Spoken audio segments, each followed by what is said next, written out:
Yep, just had the Guinness. Haven't had one for a few weeks, maybe even longer. Might be about 3 weeks. There you go, vacant properties. It's no shortage of those around here. 3 in a row. That looks pretty vacant too. And the other one that's vacant, which I was quite surprised at, was the Pioneer, Greyhound bus outlet here on the corner. That's been around for ages, and now it's shut up shop. So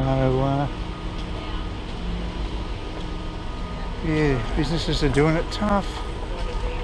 This is the one here. This is the visitor information. This has been around forever, and it's defunct. So not a good sign for business in good old Cairns. Yeah, things are still pretty tough here. So yeah, that's why the Palisade government's actually, I think that they're $250 travel vouchers for the flights up to Cairns, because we've been hit harder than probably anywhere else in Queensland, I'd say. Right, well, I've got my shopping done, although I've got to say, not pleased with Coles because they didn't have a person on the they had the express lane. There were people serving a couple of people. They had a bloody they blocked off the entrance to it, so you couldn't use it. So I had to go and use the bloody machines. And the machines are all well and good when you're doing basic stuff. I don't like them personally, but anyway. But what the situation was here, they had these specials 2 for 1 with things like cherry ripes. So I bought 2, I scanned one through, and I just decided to put the other one on the way in thing. And it said there was an error. So they obviously know the difference in weight, and they figure there's another item there that hasn't been scanned. But it's their own stupid system, because I guess if I'd actually scanned the other one it would have worked, but who's to know? But when you've got a 2 for 1 situation, that's where these machines don't handle it very well. Again, maybe it's just my ignorance, I don't know. But yeah, not impressed, I'll tell you. They're not impressed with Coles. Their customer service is second rate, generally. There's a poor manager, I think, of that place. Here's the idea. He's the guy who came up with the brilliant concept of half lighting on Tuesdays, and I'm thinking that's fabulous for a guy with bad eyesight. I mean, what a stupid. Anyway, apart from anything else, doesn't that sort of transgress the occupational health and safety situation? I mean, you're supposed to be able to see your bloody food that you're buying, so it doesn't make much sense to have half lighting for some PC reason. But you know, it's typical of the modern world. It's crazy. That's why they're trying to push vaccines on us in Parliament. What a world. I knew from the moment I was in school that there were pretty irrational people around, and teachers actually are some of the most irrational people on earth. They make some bloody dumb decisions. I knocked about with a few at university who've ended up being teachers, and they make some pretty dumb decisions, in my opinion. They may think they're the brightest people on earth, but they do lack a good dollop of common sense, in my opinion. Especially when it comes to the economy. Basically, the university I went to just produced a whole lot of left-wingers. It was very left-wing, and I'm just not going to take that crap. I'm going to look at the evidence, look at history, and make my own decision.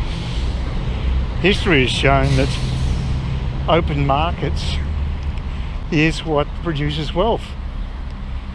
This is the case since the dawn of civilization. Yet this Marxian sort of philosophy has basically inundated schools and the public service and other major institutions. So it's very insidious, even though it's totally illogical. It doesn't matter if it's illogical, it's a doctrine. If the majority start to believe this crap, then it takes guts to be the odd man out. And that's been going on for a long time. Ask Galileo, for instance. That's how far back we're talking. So yeah, the Renaissance was a bit of a struggle, but now we're going backwards. Very sad. Oh well, I've had my usual hassles with the smoke alarm. The damn thing seemed to be working, been keeping fairly quiet. Did some cooking today, went berserk. And so I put on the exhaust fan, it cleared it up, and then it started again. Just an hour or two later, just out of the blue. I'd already done the cooking. I'd had the exhaust fan on the actual oven, and I didn't notice any smoke in any case. So I just had to basically remove the battery from the bloody thing. But now I can't put the casing back on. It's got a bayonet sort of mount, and it'll be buggered if I can work out how to actually insert the thing again. So just a pain in the ass all round. Well, I bought the El Cheapo basic mouse, wired mouse from Officeworks. Probably can't hear me because it's bloody plane landing. Yeah, it cost me $4. J Burroughs mouse. The only reason I'm buying a mouse is I've got two mice that work, but I've got them online through eBay. And I've had real issues with double clicking, and it's just been a pain to use. And if this cheapo mouse works all right, it'll prove that there's something dodgy about the bloody mouse I've currently got. So we'll see. Other thing that's happened is it looks as though they've finally fixed the pedestrian gate to the property. The actual code worked. Only downside of that is I've got an inspection tomorrow, and I don't know, I think maybe Darcy might have to put something in the gate thing to keep it ajar so people can get entrance to the property. Otherwise he's going to have to wait out near the gate before he takes people through for an inspection. I don't know, I mean I can give him the entering code, but it's a bit messy, you know, when you're doing inspections. So I don't know how that's going to work. And I also got to get in to bloody put that damn smoke alarm back, because I can't do it. Because I've got bad eyesight, I can't see how to line it up with those. It's got these little bayonet slots. It's got two of them in the actual unit, and I can't see the actual position to put the thing in, to basically to slot it in. So I don't know, they always make those bloody things difficult. Smoke alarms are a pain in the ass all round, but I don't know why the thing kept going off. There was no reason for it, but you know, they're the bane of my life. I don't think many people are impressed with them, to be quite frank. There's nothing worse than that horrible high-pitched sound going off randomly. So, look, I don't know. I don't know what to do about the bloody thing. I suppose I'll just leave the battery out until everything's happened with the house, until I move out, and leave it there with the battery when it goes in. If they have a building inspector, they'll want to know that it works, but they can easily check that if it's just the battery handy. It works too bloody well. It works when it shouldn't. So yeah, they're real pains, these things. It wouldn't worry me so much if I had smoke in the room and I knew there was a reason for it, but there wasn't. I'd done some cooking. I had to cook some bacon and an egg in a fry pan, which might have caused a little bit of fuming, but it's very sensitive, that's the case, because I couldn't really tell it myself.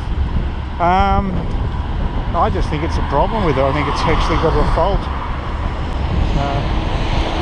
Yeah, I see it.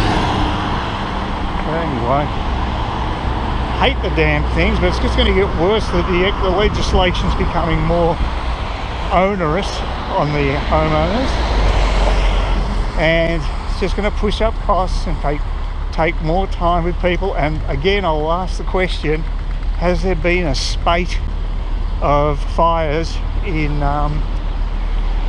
places where cooking's taking place? I mean, I don't think so. So you really do wonder. I think it's just another overreaction, but after COVID, with all the stuff that's happened there, nothing about human nature surprises me anymore. I think, someone was saying that it's like people almost feel as though they're going to live forever and they should mitigate any risk whatsoever in their lives, which is impossible, I might add. But that seems to be the mentality these days. That the pioneers, if they look, people who sort of settled a place like Cairns, they saw modern day society, they'd laugh at us. They think we're weak as piss. It's embarrassing. As I say, don't take stupid risks and take sensible precautions, but we've gone beyond that point, I think. And I'll probably point the finger at academia, probably behind a lot of this. The universities have come up with some shocking ideas, like the Me Too crap and all this. So much bad stuff has come out of unis of recent times. I think they're doing more harm than good for society. Even worse in America, where the poor kids are just totally burdened in debt. So, but Uncle Joe Biden, he'll just basically probably tell them they can forgo all that debt, and he'll just print more money. It's amazing they haven't got hyperinflation in America already. With the amount of that stimulus bill is just crazy. I think it's the gross national product of Canada. Jesus, I think it's the gross national product of Canada. The stimulus package. That's how big it is. It's insane. Oh dear. Anyway, hope the mouse works. Fingers crossed. Couldn't work much worse than the one I've currently got.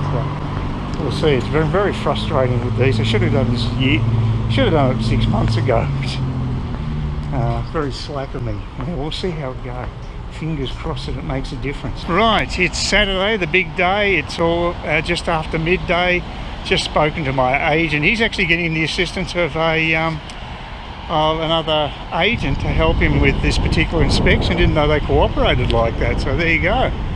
Bit of interesting inside information. I'm going to go and head up, get myself a bottle of gin, and then do some shopping, and hopefully it'll go well. I've done everything I can do. He's just got to put basically that horrible smoke alarm back up without the battery.